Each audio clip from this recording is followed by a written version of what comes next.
Bolivia, 22 de diciembre de 2025. Hoy tenemos sobre la mesa dos decretos del mismo día, que a primera vista no podrían ser más distintos. Así es.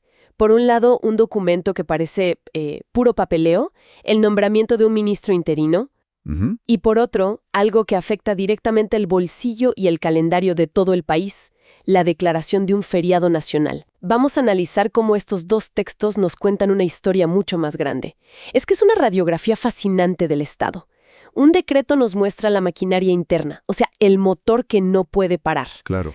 El otro nos revela cómo esa maquinaria intenta dirigir la economía y, bueno, hasta el comportamiento social con una sola firma. Empecemos por la parte administrativa, el Decreto Presidencial 5505. De acuerdo. Este primer decreto es corto y al grano. El ministro de la Presidencia, José Luis Lupo Flores, anuncia que se va a ausentar del país. Sí, la razón que se da es motivos personales, del 22 al 26 de diciembre. Y para que su silla no quede vacía se nombra un reemplazo. Suena a un trámite normal, pero ¿es tan simple? Porque el Ministerio de la Presidencia no es cualquier ministerio. Para nada. Es el corazón operativo del gobierno. Coordina a todos los demás ministerios, maneja la agenda del presidente, es el filtro. Por ahí pasan las decisiones más importantes. Claro, dejarlo acéfalo, aunque sea por unas horas, es impensable. Por eso existe un procedimiento tan claro, como el que se cita aquí, el artículo 118 del Decreto Supremo 4857, que regula justamente estas ausencias. Exacto, las ausencias temporales. Se busca la continuidad, que el barco no pierda el rumbo ni un segundo. Y el elegido para tomar el timón temporalmente es Fernando Hugo Aramayo Carrasco, que ya es ministro de Relaciones Exteriores. O sea que durante la semana de Navidad este señor va a tener que hacer malabares con dos de las carteras más pesadas del gabinete. Lo cual ya nos da una primera pista. No se elige a cualquiera. Se elige a alguien del círculo de máxima confianza del presidente, ¿no? Claro. El ministro de Relaciones Exteriores y el de la Presidencia suelen ser las dos personas que le hablan al oído al mandatario. Poner al canciller a cargo de la presidencia sugiere una alineación política muy fuerte. Y la necesidad de que alguien que ya está, digamos, al tanto de los temas más sensibles, mantenga el control. Precisamente. Sí, no van a poner al ministro de Deportes, con todo respeto, a manejar la coordinación del gabinete. Pero me llama la atención la frase motivos personales. ¿Ah, sí? En política, esa frase puede significar cualquier cosa, desde unas vacaciones hasta una negociación secreta. Es el comodín por excelencia. Es una frase que protege la privacidad del funcionario, pero también otorga una discreción total al gobierno. No tienen por qué dar explicaciones. Cierto. Sin embargo, el hecho de que se enmarque en un decreto presidencial, citando la Constitución, los artículos 165 y 172... Sobre las atribuciones del presidente. Exacto. Le da una formalidad y una legalidad que lo blinda. El mensaje es, esto no es improvisado. Es el ejercicio de la potestad constitucional. El mecanismo funciona como debe.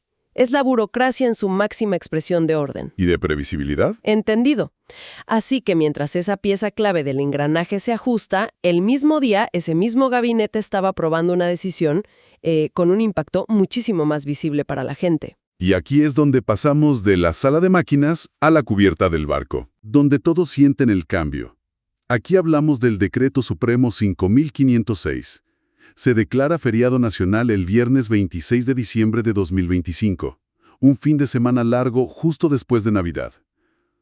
Un momento, el decreto no dice para que la gente descanse después de la fiesta. El objetivo declarado, y cito, es promover el turismo interno como actividad económica estratégica. Ahí está la clave. Eso cambia todo. No es un regalo, es una inversión. Están usando el calendario como una palanca económica. Precisamente. Y el texto del decreto es un manual de intenciones. Argumenta que alargar los fines de semana se incentiva el desplazamiento de personas. Claro, los viajes. Y ese desplazamiento se traduce directamente en gasto. En hoteles, en restaurantes, en gasolina, en artesanías. El decreto habla sin rodeos de reactivación económica y de dinamizar las economías locales. Es una política de estímulo que no implica imprimir dinero, sino incentivar que el dinero que ya existe se mueva de unas manos a otras y de unas regiones a otras. Entiendo la lógica, pero, a ver, suena casi demasiado perfecto. ¿Realmente un solo día feriado puede reactivar la economía? Me pongo en el lugar del dueño de una pequeña tienda. Para ellos, un día de cierre forzoso o tener que pagar el doble a sus empleados es una pérdida. No se considera ese costo. Esa es la tensión inherente en este tipo de medidas. Claro, el gobierno está haciendo una apuesta macroeconómica. Una apuesta. Sí, está asumiendo que el beneficio generado por el sector turístico, que es un gran empleador y tiene un efecto multiplicador, superará las pérdidas de otros sectores. Ok. Para un comercio minorista en una ciudad que no es destino turístico, el 26 de diciembre será un día de ventas perdidas, no hay duda. Cierto. La apuesta es que la familia que vive en esa ciudad usará ese día para viajar, y el dinero que gasten allá compensará con creces a nivel nacional la persiana bajada de esa tienda. Es una redistribución forzosa del gasto, en cierto modo. Y para que no parezca una idea sacada de la manga, se apoyan en un andamiaje legal bastante robusto, ¿no? Sí, y eso es clave para entender la legitimidad de la acción. No es un capricho. Citan artículos de la Constitución que le dan al Estado control sobre políticas laborales y de turismo. Ah, ok. Y desempolvan una ley muy específica. La Ley General de Turismo, La Bolivia te espera. La número 292. Esa misma, del año 2012. O sea, están anclando una decisión de 2025 en una estrategia nacional que tiene más de una década. El mensaje es: no estamos improvisando. Estamos ejecutando un plan de largo plazo. Fortalecer la identidad nacional y la economía a través del turismo interno. Eso es astuto.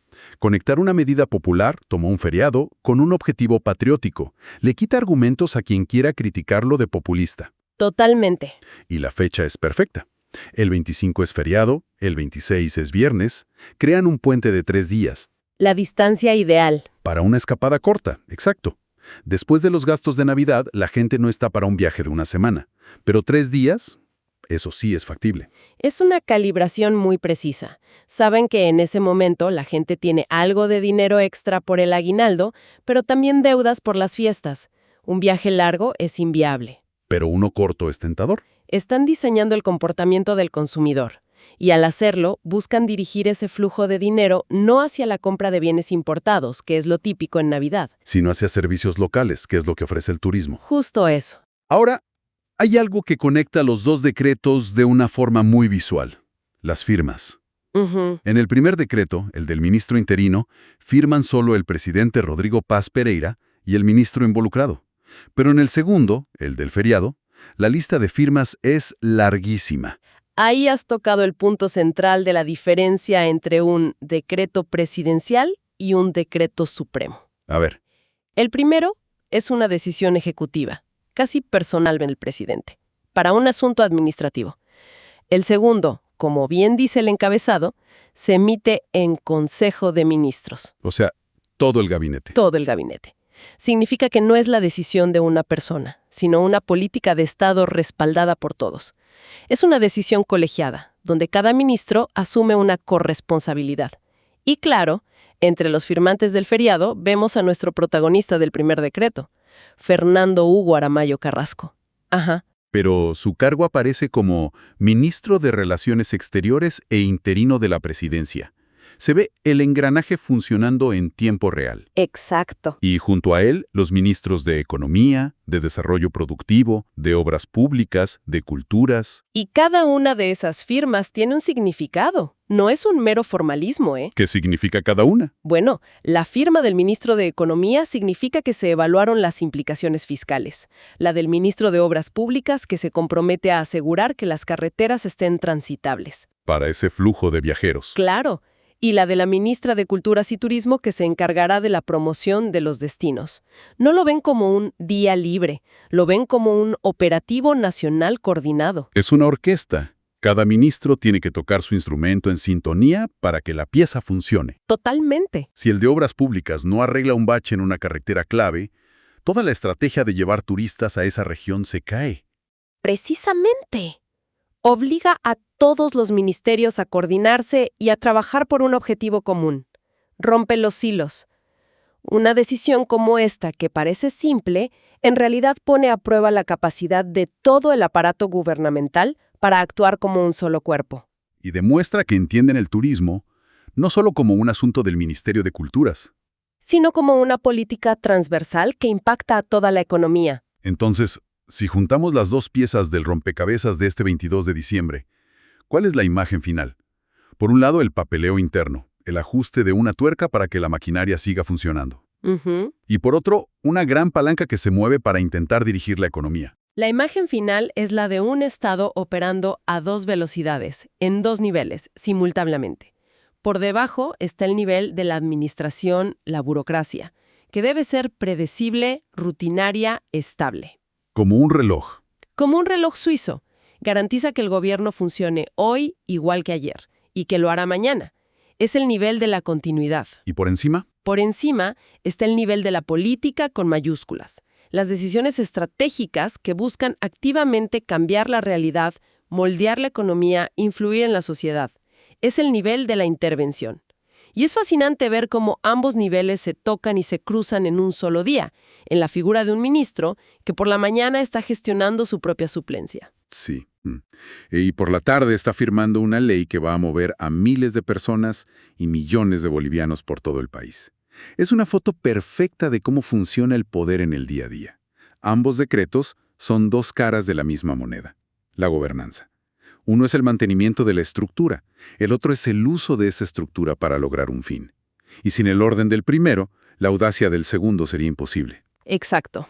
Lo que me queda resonando es cómo una decisión aparentemente tan sencilla y popular como dar un día libre, en realidad está anclada en una red complejísima de leyes, de artículos constitucionales, de justificaciones económicas. Y objetivos estratégicos de largo plazo. No es un capricho, es una jugada calculada, pieza por pieza. Y eso nos lleva a una última reflexión. Ambos decretos terminan con una nota que indica que se publica en la Gaceta Oficial de Bolivia y que la suscripción a esta Gaceta es obligatoria para todas las entidades públicas. O sea, están a la vista de todos. Están a la vista de todos. La pregunta que queda flotando es, ¿cuántas otras decisiones, cuántos otros feriados estratégicos o nombramientos clave que definen silenciosamente el rumbo económico o social de un país se encuentran detallados en estos documentos oficiales, esperando a ser leídos e interpretados? Por quien tenga la curiosidad de mirar más allá del titular,